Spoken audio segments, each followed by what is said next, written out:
Big boss season 7 live അപ്ഡേറ്റ്സിലേക്ക് നമുക്ക് പോകാം. അതിനു മുന്നേ എൻ്റെ ഈ ചാനൽ എല്ലാവരും സബ്സ്ക്രൈബ് ചെയ്യുകയും ഷെയർ ചെയ്യുകയും ബെൽ ബട്ടൺ അമർത്തുകയും ലൈക്ക് ചെയ്യുകയൊക്കെ ചെയ്യണം. എൻ്റെ ഈ ചാനൽ പുതിയതാണ്, എല്ലാവരും കൂടി ഒന്ന് പരിശ്രമിച്ച് എൻ്റെ ഈ ചാനലൊന്ന് ഉയർത്തി തരണം.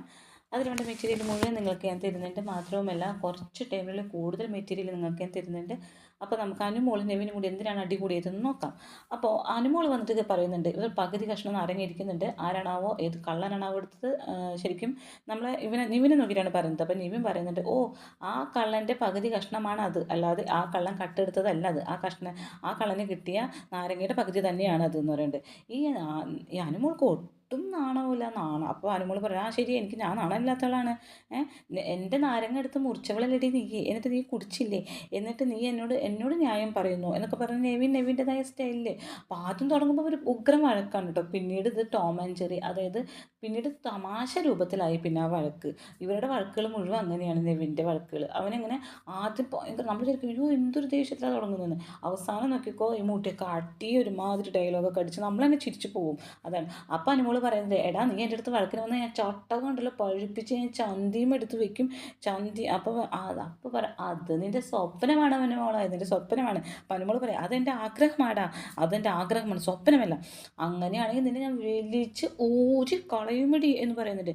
അയ്യടാ വലിച്ചൂരാൻ ഞാൻ മീനൊന്നുമല്ല എന്ന് പറയുന്നത്. നിൻ്റെ പ്ലാച്ചിയെ ഉണ്ടല്ലോ, നിൻ്റെ പ്ലാച്ചിയെ എൻ്റെ കയ്യിലെങ്ങാനും കിട്ടിയ വിരകി ഞാനതിനെ പൊളിച്ച അടക്കി കെട്ടി തൂക്കും ഞാൻ അതിനെ എന്നൊക്കെ പറഞ്ഞ് നെവിൻ്റെ ഭാഷയിൽ കേട്ടോ. പിന്നെയൊക്കെ അങ്ങനെ തമാശയായി തുടങ്ങി.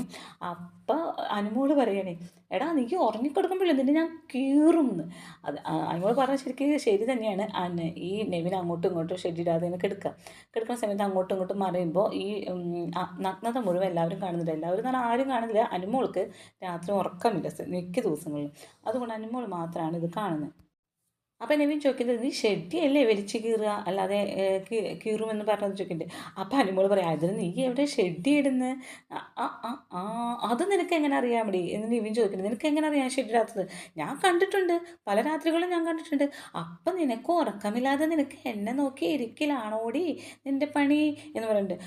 ഓ എങ്ങനെ ഉറങ്ങും, നിൻ്റെ രാത്രിയിലത്തെ കൂർക്കം വരിക, കാരണം എനിക്ക് ഉറങ്ങാൻ പറ്റണ്ടേ എന്ന് പറയുന്നുണ്ട്. അപ്പം നീ ഇടയ്ക്കിടയ്ക്ക് ഞാൻ ഇതും കണ്ട് ഈ നഗ്നത കണ്ട് പേടിച്ചിട്ട് എൻ്റെ ബ്ലാങ്കറ്റ് എടുത്ത് നിന്നെ ഞാൻ പുതപ്പിക്കാറുണ്ട്. നീ എന്തിനാ എൻ്റെ ബ്ലാങ്കറ്റ് എടുത്ത് എന്നെ പുതപ്പിക്കുന്നത്? വേണ്ടി വന്നാൽ ഞാനിവിടെ തുണി ഇല്ലാതെ കിടക്കും എന്ന് പറയുന്നുണ്ട്. നീ മാത്രമാണ് എൻ്റെ നഗ്നത കണ്ടത്, നീ മാത്രമാണ് ഞാൻ തുണി എടുക്കാത്തത് കണ്ടത്. നിനക്ക് അപ്പോൾ അനുമോള് ചോദിക്കാം, നിനക്ക് ഒരു ബ്ലാക്കിൽ വൈറ്റ് കളർന്ന ഷെഡി മാത്രമേ ഉള്ളൂ, നീ ആഗ്രഹം ഒറ്റ ഷെഡിയിൽ കൊണ്ടുവന്നിട്ടുള്ളൂ, ഒരു ഷെഡിമേൽ എത്ര കാലം നടക്കുന്നതെന്ന് പറയുന്നുണ്ട്. അപ്പോൾ പിന്നെ നമ്മുടെ നിവിൻ ഷെഡി കാണിച്ചു കൊടുക്കുന്നുണ്ട്. കണ്ട നീലയാണ്, നീല കണ്ടില്ലേ, നീല ഷെഡിയാണ്. പക്ഷേ അനുമോൾക്ക് തെറ്റിപ്പോയതാണ്, അതിൻ്റെ അലാസ്റ്റിക്കാണ്, ബ്ലാക്കും വൈറ്റ് കളർന്ന അലാസ്റ്റിക്കാണുള്ളത്, നീല ഷെഡിയാണ്. എനിക്ക് ഈ നീല കളറിൽ കുറേ ഷെഡി ഉണ്ടടി, അല്ലാണ്ട് ഒരു ഷെഡിയിലടി കൊണ്ടുവന്ന് എന്ന് പറയുന്നുണ്ട്. അപ്പോൾ നീ ട്രൗസർ ഇട്ടിട്ട് ഷെഡിക്കിടാതെ കിടക്കുന്നില്ലടാ, അങ്ങനെ ഞാൻ നിൻ്റെ എല്ലാം കണ്ടിട്ടുണ്ട്, ഞാൻ പേടിച്ചിട്ടുണ്ട് നിന്നെ കണ്ടിട്ട്. അപ്പോൾ പറഞ്ഞു, എടി അനുമോളെ നീ എന്നെ കൊണ്ട് ഒന്നും പറയിപ്പിക്കണ്ട. ഇപ്പം ഞാൻ ഇട്ടത് ബ്ലൂ ആടി, കുറേ അധികം ഉണ്ടടി എനിക്ക് ബ്ലൂ, നിൻ്റെ കാര്യങ്ങൾ എന്നെ കൊണ്ട് പറയിപ്പിക്കണ്ട കേട്ടില്ലേ എന്ന് പറയുന്നുണ്ട്. അപ്പം നൂറ പറയുന്നുണ്ട്, അയ്യോ പറയാൻ നിൽക്കല്ലേ, പെൺകുട്ടിയാണ് പറയാൻ നിൽക്കല്ലേ എന്ന് നൂറ പറയുന്നുണ്ട്.